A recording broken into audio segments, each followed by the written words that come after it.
வணக்கம் நண்பர்களே, இன்றைக்கி நம்ம டிஎன்பிஎஸ்சி குரூப் 4 பொதுத்தமிழ் பகுதி 14 தான் வந்து பார்க்க போகிறோம். இந்த வீடியோ வந்து நம்ம பசுவையா மற்றும் ரா மீனாட்சி அம்மாவை பற்றி நம்ம தெரிஞ்சுக்க போகிறோம். முதல்ல வந்து பார்த்திங்கன்னா சுந்தர ராமசாமி என்கிற பசுவையா அவர்களை பற்றி நம்ம தெரிஞ்சுக்க போகிறோம். அதாவது பசுவையா அப்படின்ற புனைப்பெயரை கொண்டு தான் வந்து இவர் நிறைய கவிதைகளை வந்து எழுதியிருக்காரு. அதுக்கப்புறமா வந்து தன்னுடைய இயற்பெயரான சுந்தர ராமசாமி அப்படின்ற பேரில் இவர் பிற நூல்கள்லாம் வந்து எழுத ஆரம்பிச்சிருக்காரு.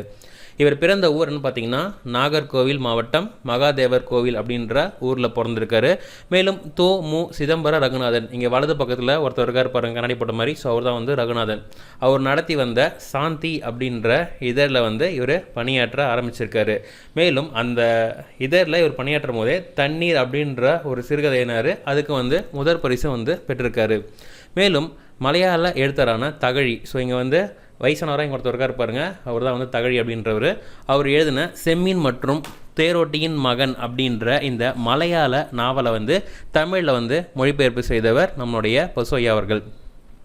மேலும் காலச்சுவடு அப்படின்ற ஒரு இலக்கிய இதழையே வந்து தொடங்கியிருக்காரு. மேலும் புது கவிதை வரலாற்றுடைய துருவ நட்சத்திரம் அப்படின்னு சொல்லிட்டு பாராட்டப்படுறவரும் நம்ம பசுவையா அவர்கள் தான்.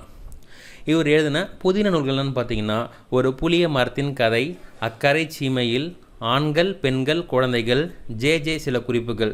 மேலும் இவர் எழுதின சிறுகதை நூல்கள்னு பார்த்தீங்கன்னா செங்கமலமும் ஒரு சோப்பும், பள்ளம், பிரசாதம், ரத்னாபாயின் ஆங்கிலம்.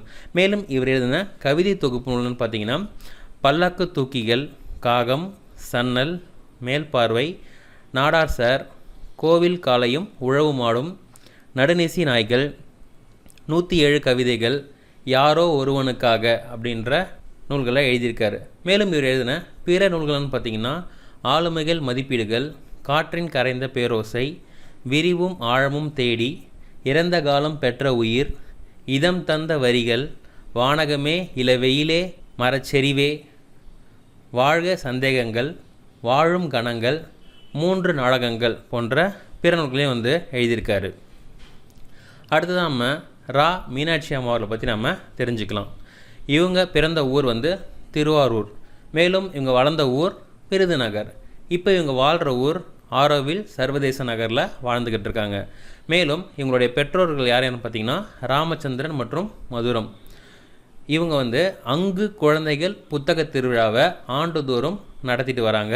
மேலும் ஆரோவில் கிராம செய்தி மடல் அப்படின்ற மாத இதழில் ஆசிரியராகவும் இருக்காங்க. மேலும் சிசு செல்லப்பா, ஸோ அவரை பற்றி நம்ம ஆல்ரெடி பார்த்துருக்கோம், இங்கே புகைப்படத்தில் இருக்காங்க.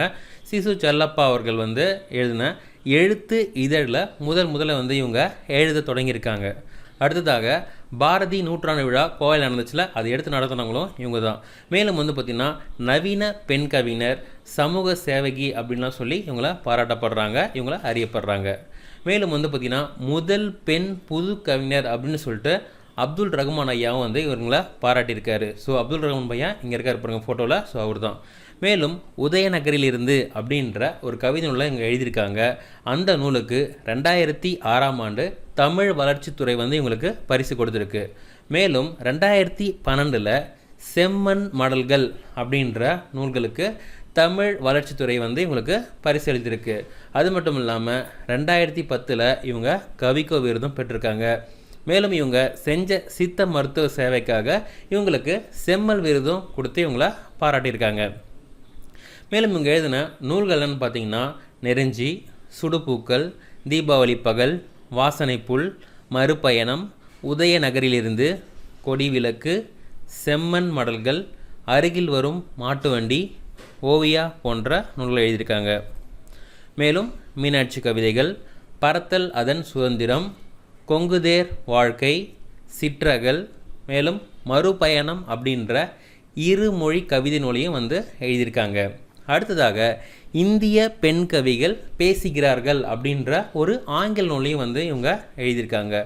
அது மட்டும் இல்லாமல் பெண் குயின் பதிப்பகம், ஆக்ஸ்போர்ட் பல்கலைக்கழகங்கள்லாம் வந்து சேர்ந்து உலக கவிதை தொகுப்புகள் வந்து ஒன்று நடத்தினாங்க. ஸோ அந்த கவிதை தொகுப்பில் வந்து இவங்களுடைய கவிதை தொகுப்பும் வந்து இடம்பெற்றிருக்கு. மேலும் அமெரிக்கா நிறுவனம் 4000 ஆண்டு உலக கவிதைகள் அப்படின்ற ஒரு நிகழ்வில் 20ஆம் நூற்றாண்டு தமிழ் கவிதை அப்படின்ற ஒரு தொகுப்பில் இவங்களுடைய கவிதைகள் மட்டுமே இடம்பெற்றிருக்கு. அதுவும் வந்து பார்த்தீங்கன்னா இவங்க எழுதின சுடுபூக்கள் அப்படின்ற கவிதை தொகுப்பும் வந்து இடம்பெற்றிருக்கு. மேலும் seeds France duet and dreams அப்படின்ற ஒரு ஆங்கில கவிதை தொகுப்புகளும் வந்து எழுதியிருக்காங்க. நம்ம ஸ்பார்க்குடைய இதர படைப்புகள் easy English Tamil YouTube channel உங்களுக்கு தேவையான ஸ்போக்கன் இங்கிலீஷ் வீடியோ அந்த சேனல் அவைலபிளாக இருக்குது, பார்த்து பண்ணிடுங்க. அண்ட் தென் நம்முடைய think positive Tamil YouTube channel உங்களுக்கு தேவையான மோட்டிவேஷன் வீடியோஸ் அந்த சேனல் அவைலபிளாக இருக்குது, பார்த்து பண்ணிடுங்க. அண்ட் தென் நம்முடைய லாலிட் தமிழ் யூடியூப் சேனல் உங்களுக்கு தேவையான லா சம்மந்தப்பட்ட அனைத்து வீடியோக்களும் அந்த சேனலில் இருக்குது, பார்த்து பண்ணிடுங்க. மேலும் இந்த வீடியோ பார்த்தமைக்கு மிக்க நன்றி. இந்த வீடியோ பிடிச்சா லைக் பண்ணுங்கள், ஷேர் பண்ணுங்கள், சப்ஸ்கிரைப் பண்ணுங்கள். மேலும் வந்து ரிங் பட்டனை ப்ரெஸ் பண்ணி எல்லா நோட்டிஃபிகேஷனும் உங்கள் மொபைலில் பெற்றுருவாங்க. மேலும் நம்முடைய ஃபேஸ்புக், டெலிகிராம், வாட்ஸ்அப் குரூப் மற்றும் இன்ஸ்டாகிராம் குரூப்பில் ஜாயின் பண்ணி பயனடைங்க. இந்த வீடியோ பார்த்தமைக்கு மிக்க நன்றி. அடுத்த மீண்டும் ஒரு புது சந்திப்போம். நன்றி நன்றி நன்றி. வாழ்க வளமுடன்.